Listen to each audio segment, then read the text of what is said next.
Hello, welcome to the table. My name's Jonathan. I'm Steve. And I'm Mark. And this is my top 30 games of all time. Now, I've been doing this every year for a few years now, and we kind of debated about whether or not we should be doing it again every year. But my list has changed a reasonable amount this year. Not to give away any spoilers just yet, but there have been quite a few new additions to the list. I've been very impressed with some of the games that have come out this year, so I'm very keen to see what there is. I imagine you guys will know some of the games that are on my list because I've been talking about them so much. Yeah. Whether I've played them yet is the other issue, I think. Yeah. And if we look at the videos chronologically, we've just done the top 5 of the year. If you notice, these clothes are very similar to that video. So yes, if you've already watched our top 5 games of 2019, you might see some of those appearing on this list. Let's get on with it. Number 30. My number 30 is Lord of the Rings Journeys in Middle-earth, which is the big Fantasy Flight big box adventure game that came out this year. I played through the campaign with Mark and we had a blast, didn't we? Yeah, it was great. I picked Gimli. And I picked I picked Gimli. You picked Gimli. I picked Legolas, who's the ultimate duo. And it's not too heavy, but there's an interesting card play. So essentially you're kind of wandering around exploring on this map. Monsters turn up every now and then, you sort of fight them. And you're doing lots of tests, a bit like Arkham Horror in that in that one you kind of roll dice to see whether or not you pass the test. You need to get a certain number of success symbols. With this one though, you're drawing cards off a deck and the cards have success symbols on them, which works well, but at the same time, the thing that makes it very interesting is at the start of every round, you get to scout, which is where you look at the top 2 cards of your deck, and you can either put them back on the top in either order or on the bottom in either order, or one on top and one on the bottom, or you can keep one as like a special ability, effectively, or a bit of equipment maybe that's going to help you. But deciding where to put them is very interesting, because if they both have success symbols on, maybe they've got more than one success symbol on, you definitely want them on the top of your deck. If you don't have any, you want it on the bottom, but maybe if it's got a success symbol, you want it on the top of your deck, but the ability is really good, so you also want it for the ability. So there's some very interesting decisions, and you're doing that every round, which means you're kind of stacking your deck in your favour for the first action of that round, and that makes it very interesting. So it might be that, shooting the bad guy is the most important thing that we need to get done this round, and so you want to do that first. But it might be exploring this cave or something is the most important thing. So you're trying to weigh up which actions to do and in which order based on how you've stacked your deck each round. So that's really interesting. It has all the usual things in terms of your leveling up, you're getting equipment and stuff, and that's nice. The app does a really good job. Like Mansions of Madness, the second edition, it uses an app to show you where to put the various location tiles and how to set up and where the monsters go and things. And that all worked very well on the whole. And then there's the kind of skirmish battle map, isn't there? So after you've done exploring on land, you kind of clear it all away, you put these 2 big boards out, and you have a tactical skirmish mini game, if you like, that you're playing. And it's nice little bits of terrain, like rivers and boxes and walls, clouds that affect combat and things. So it just did a great job. I wouldn't say it was amazing, but as a fun, light adventure experience, I really enjoyed it. You've not played it? I played it. It was obviously an evolution of Fantasy Flight's current app integrated games. It's probably the best of it so far. Yeah. I think they've smoothed out, like the fog telling you where the tiles are most likely to next appear. It helps you plan where you're placing the tiles on the table, rather than, oh no, we're not going to shift everything along. The bite-sized nature of the scenarios is quite good. None of them are too long. I think we generally got each scenario done in an hour and a half at the longest. So while it's a reasonably long campaign, I know that I can do it one scenario, a couple of scenarios, even easy in the evening, rather than some Mansions of Madness ones go on and on and on. That's one thing compared to Mansions of Madness. You don't have the issue where I'm on the wrong side of the map and it's going to take me forever to get there. The speed of travel is actually fairly good. And the exploration is good. Variations in scenarios is great. I did feel like we were doing different things at different times, different pressures. And it was really cooperative, which is exactly what I wanted to be. So, yeah, very much it's of that style of game, it's probably one of the best. Yeah. Number 29. Next up is Architects of the West Kingdom. Now, I do like medium weight Euros because I like ones that I can play, say, with my family at Christmas, that kind of thing, or just when maybe friends come around, or still be able to play it with gamers at our board game cafe. And Architects of the West Kingdom does a really good job of this. There are lots of possible games that could fill this slot. interesting things, though, for me on this one are the kind of worker placement aspect. So you put one worker there and maybe you get a bit of wood. But when you put another worker there, because you've already got a worker there, you're going to get more wood. And the more workers you have there when you put your worker there, the more stuff you're getting. So you want to keep putting it in the same place. But there's this interesting mechanism where you can go to one location and kind of rouse a rabble up and kind of go out and cart off all the people who are loitering around the woods and send them off to jail, effectively. So if you stockpile too many people in the same place, the action's great, but you risk all of them being carted off to jail. And other people will gain benefits for doing that. So that's really interesting, that central mechanism. The other thing I generally like about it is it's very thematic in the sense that it has this sort of piety track or something, I can't remember what it's called. But the more good or holy you become, the more you can do certain actions and the less you can do other actions. Yeah. So the black market is a very powerful place to go, and you can get resources very cheaply if you go to the black market, and you can avoid paying taxes and things. But if you're very virtuous, you just cannot go to the black market at all. Whereas if you go down on the other side, if you become disreputable, then you can... There are various spots which when you go there you have to pay tax. But if you're disreputable enough, you don't have to pay tax at all. Just completely avoid paying all your taxes. Sounds like it's a big positive to go down. What's a positive for being at the top? You get quite a lot of points for being at the top at the end of the game. Okay. So the ideal strategy is to drop your virtue to start with to make the value of not having to pay all taxes, but then you really want to get it back up by the end of the game. That's quite a hard thing though to do. It's not quick to climb that track. No. And there are viable strategies depending on... You can acquire cards. It's one of Shem Phillips' games, and he does a great job with all of his games, I think. But typically, you're using like in Raiders of the North Sea, you're using the cards either as kind of abilities that will help you, or you can play them for other effects. But you can build strategies by getting certain cards that help you to work with being low on the virtue track or being high on the virtue track. So lots of interesting things like that. Of all of his games, I think it's my favourite. This is Raiders of the North Sea, this one, and Paladins. We played... This is the only one I haven't played. Oh, okay. Yeah. I mean, there are others in the Raiders series. Yeah. We haven't, I think, any of us. Have you played it? But of those are the three I know. Yeah. What's your favourite of the three? Ooh. It's difficult because I really like this because you can play it in about 45 minutes with people who play it. It's really, really quick. I mean, you do, and you feel like you're playing a lot of game in that time, but it's really speedy actions. But Raiders has the really good action mechanism, and that they're not quite competing with each other, but the action mechanism in Raiders is so good. It's so unique when I've played it, and it's a standout thing. I mean, it's a good game without that, but it's a brilliant game with it. So I wouldn't want to say one's better than the other. I think the time length differences make them, they're not really competing with each other. I'd like to give it a go. I imagine I'd like it. Number 28. Next up is Lord of the Rings, the card game. Now, I've talked about this a lot over the years. It used to be in my top 10, and I was kind of umming and ahhing, should it really have dropped out of the top 30 by now? But actually, I was thinking, if you said to me, do you want to play Lord of the Rings, the card game with me this evening? I'd be like, yeah, that'd be great, actually. I've not played it much this year, but on the times I have played it, nearly always with my son, I still really enjoy it. It's an amazing game, and if you like, Fantasy Flight's LCG series, if you like co-op games and you like the Lord of the Rings theme, it just doesn't get any better than this. It is a really, really good game. But I've played it loads and loads and loads and loads. So, yeah, probably enough said about that, really. I've not played it, but I played the Arkham Horror themed version, which is incredibly similar mechanism. It's very similar mechanically, except that the Arkham Horror one has to pull in the things out of the bag. And I don't like that. Otherwise, I think it's fantastic, the Arkham Horror one. So I prefer the Lord of the Rings one because it doesn't do the bag pulling thing. You prefer the theme as well? I do prefer the theme, but I like Arkham. I mean, I love Arkham Horror, so the theme isn't a detractor for me. But Lord of the Rings is Lord of the Rings. I do really like Lord of the Rings. I have not played it. Number 27. This is a cooperative, programmable movement game.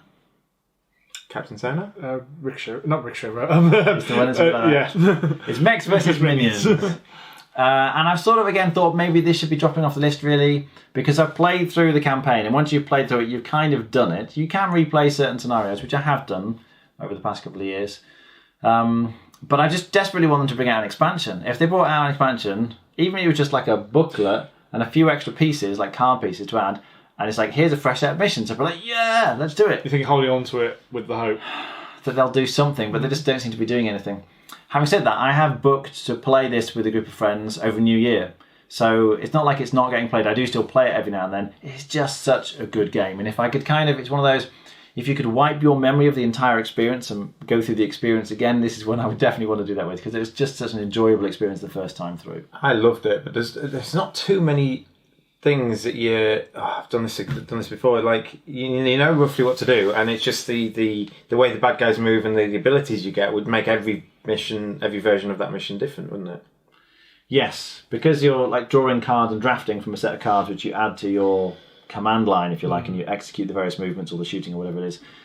You can end up being a very different kind of mech each game. Yeah, and knowing what's coming up isn't necessarily downside. Knowing the stuff that happens in the story. Yeah, so I think you could play through it again, absolutely fine. You could do. Whether you'd want to, I don't know, that's the issue. I don't think it's like some legacy games or some campaign games you just can't play through again because... The campaign does a good job, though, of introducing extra mechanisms and even miniatures and things as you go through it. So it's to start with, it's like you get a very basic set and you're just learning how to use your programming command line thing. But then as you go through, it's like, oh, and now we have crystals. Like, oh, what are crystals? How do they work? And you kind of pick them up, and that's right. And bombs, and then as this kind of big bad guy turns up, you've got to fight him. And there's lots of really interesting developments as you go through the campaign. The story I could kind of take or leave. There's a little bit pasted on this, the story. But in terms of the development of the campaign and what you're doing from mission to mission, there's quite a lot of variability. They've done it really, really well. Number 26. This is a game that's been on my list for quite a few years now. Heavy Euro with the interlocking wheels that keep turning around, which is Tzolk'in. Which is a fantastic game. And it's one of those I still happily play, despite the fact that it's one of the older Euros now, in terms of the set of Euros that we tend to play. I can still play this again and again and again. It's just really, really interesting the way you put your workers on the various wheels, then each round they turn and they move, they kind of go up to a higher, like a better spot where they become more powerful. But the fact that you, on your turn, you can either place workers or remove workers, but not both is super restrictive and really means you've got to think ahead about, okay, if I put this worker down, and then this spot, and this worker on that spot, and then my next turn I place workers here on here, then on the turn after that I can pull them all off, and I'll get this action, that one, and that one will combo with that one. There's just so many interesting things to think about. You really have to plan ahead very carefully in this. It's very easy to do yourself in if you haven't played it before, so it does have quite a steep learning curve. But I think most of the people we play with have all played it so many times now, that's not an issue. So I'd still very happily play Tzolk'in. Fantastic game. Excellent game. I think you're worried about feeding, so you can spend the whole game improving your engine. You're brilliant, yeah, I've got all this score and I can do what I want. You've just got no points. So not only do you have to do that, you have to balance the kind of working with the game and the currency and the paying, feeding your workers and stuff with actually scoring points. What shouldn't you do, Jonathan? Ignore the templates. I always ignore the templates. It's always my downfall. Yeah, I love it. I love this game. The best representation of time in a game I can think of. As in, the longer you leave the work you do it at that spot, they're going to get better action. I also think the expansion's great. The Tribes and Prophecies. I think I wouldn't choose to play without, ever. Even with new players as well, which is rare, but I think you always want to use that expansion. At least the Tribes. Yes. It's almost to the extent that if they ever re-released it, I would have thought they'd put that in the box. They should do, yeah. Because the variable play powers are very, very, very minor, like the actual variable starting. But they make it's great because it gives you direction from the go, which can be it's important. I think actually new players sometimes having some direction makes at least something rather than you've got this whole world. It's like, well, at least I know something. That's right. My power's good at this. Okay, I'll try doing lots of that. It works well. Number 25. This one might be the Euro that's seen the most play over the past couple of years since it came out at our cafe, and that is Gaia Project, which is the sequel to Terra Mystica. Big, heavy game. They set it in space now, but essentially it's the same kind of thing. I haven't played it for a while because when it first came out, we played it loads. We just played it, and I really enjoyed all my plays of it. There are so many different races and factions with super powerful special powers that you really need to use and work well with in order to do well in the game, which means every time you play it, it's like, oh, I've not played with this power before. Have you played with all of them yet? Maybe if not, There's a I'm lot. only one shot. Maybe I'm only one Yeah, shot. there are so many. Like I still haven't got through. I must have done about half of them now, I think. But I feel like there's a lot more that I can play with, which is really exciting. Each time you play, it's like, oh yes, what did this race do, and how can I use it to score points? I like all the best thing about this is the kind of technology area, which they've integrated. In Terra Mystica before, it's all sort of separated in terms of tiles, but this one is like an integrated area. And deciding which tracks to go up on this technology board is going to massively influence your strategy in terms of point scoring. And you can never go up on all of them. I mean, you can struggle to go up on maybe 2 of them, I think, unless you're very, very good at the game. So you're constantly, each game, you're thinking, right, which tracks do I really want to focus on? Because you don't want to do a little bit at each of them. You really want to hit a couple of tracks You want hard. to hit the top spot as well because you get such powerful bonuses at the top. Yeah. So really, really interesting decisions. Not particularly thematic as games go, but the package is really, really solid. Yeah, it's great. I think it's my favourite Eurogame. Last time I made the list, it was my top Eurogame. I don't think I'd ever turn a game down. I love it. It's great. Yeah, I'm surprised it's so. Okay. I was going to say, learn from bits of Terra Mystica. It is obviously Terra Mystica version 2. There's no hiding behind that, but they've just tweaked all little bits, and I think just made actually a better package overall. Yeah. I'm surprised it's so low. It wasn't this low last time, was it? It was close to top 10 last time, wasn't it? I'm surprised it's dropped. I guess, is it just because you haven't played it? Partly because so many other games appeared higher up on the list and just bumped it down. Okay. Yeah. Number 24. This is another heavy Euro, set in India this time, is Agra. And I keep coming back to this one. Really like the theme, I suppose. I mean, it's not particularly thematic, but there's a couple of very interesting things about it. One is the way you're effectively acquiring resources and then cashing them in to get points in various ways. But they have this unlocking system as you move over. So your resources kind of upgrade. So you can... I'm trying to remember what all the names of the resources are. But You've got wood, spices, silk, and stone or something, and then they will upgrade as they go along. That's right. So you can kind of take your wood and turn it into kind Lumber of or timber, and then you can take the timber and convert it into something useful. So I like that upgrading, and the way they represent it is you've got like cubes. They're just pillars. Yeah. That's right, on these different spots. But depending on where they are on the board, they're representing different things. So that's nice. You kind of keep moving them up the various tracks, like, oh, this is now a better resource. And then you're spending them in various different ways. You can kind of try and please the king and give him some resources and go up on tracks there. There's this nice little boat thing that sails down, and you can try and acquire extra cards, and you need resources for that. But the other main mechanism I really like is the meditation mechanism. So when you place a worker there, then when it comes back to you, if the guy's still there, you can lie down your worker, possibly more than one worker, and take a meditation action.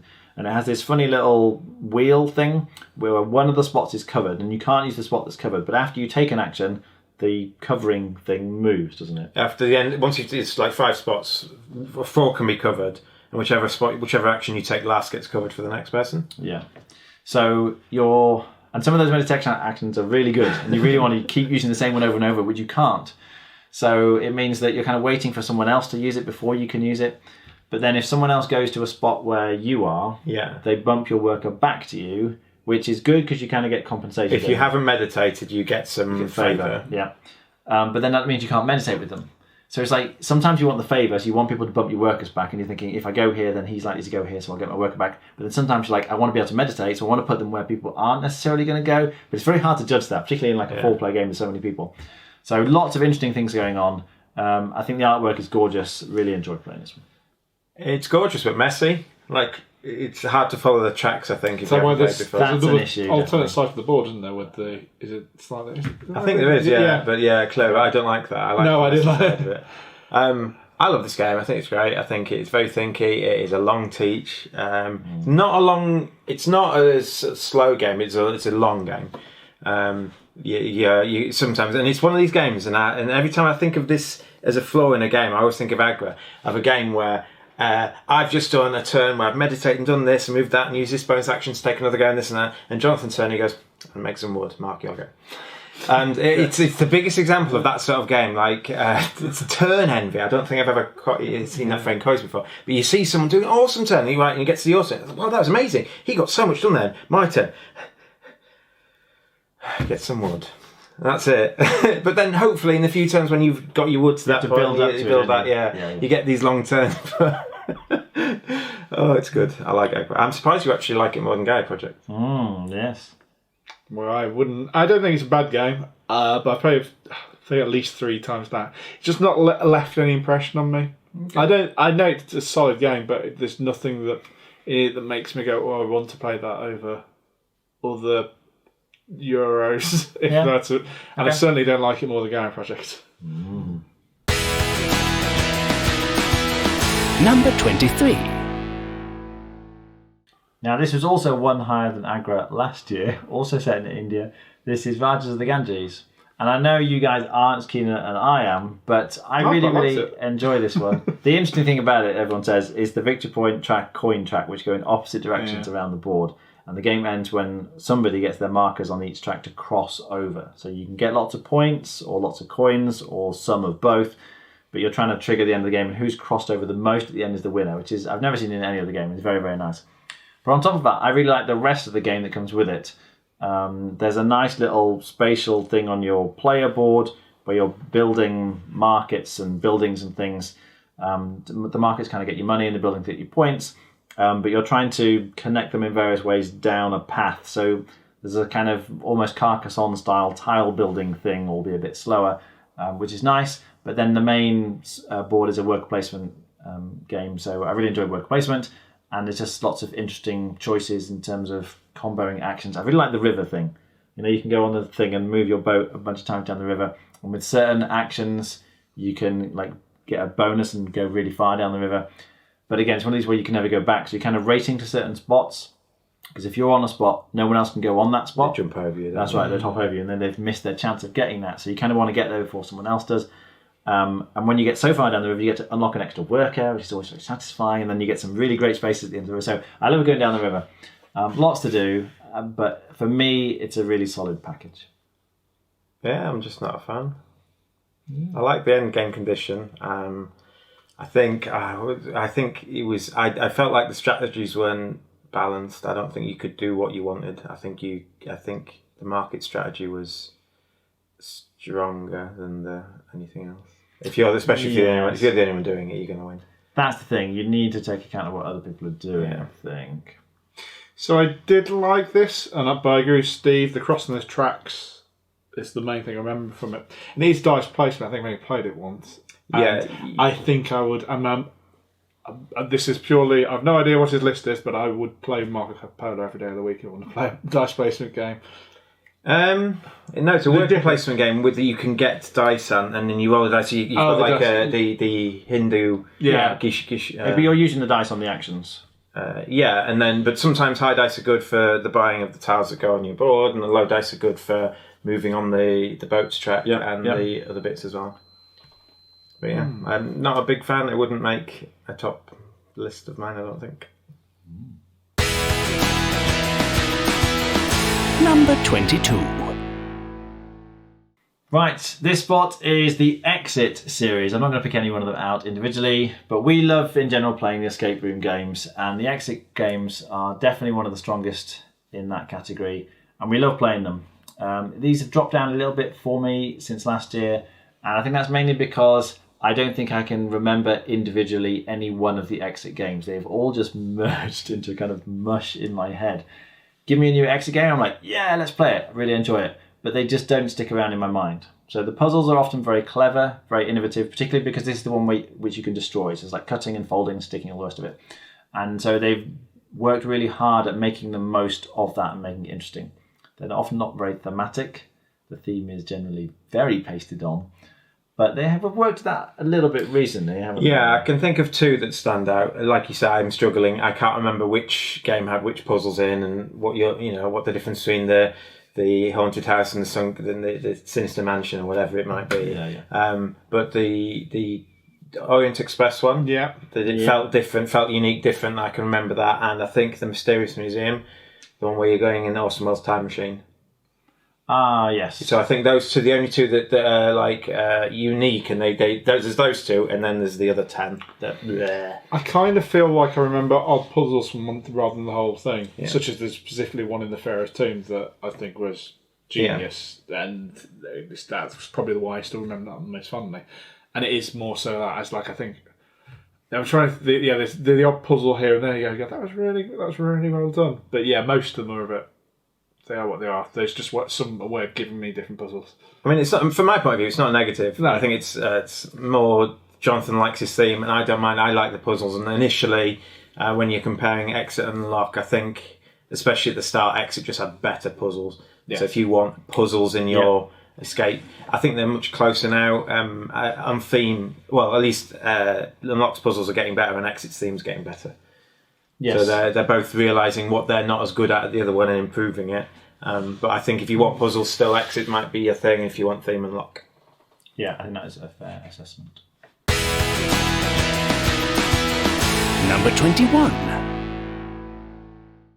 Last year I put Unlock one higher than Exit, but this year it's not in that space. I'll leave you to speculate about where it might end up. But number 21 for me is actually Western Legends, which is the third new game to my list so far.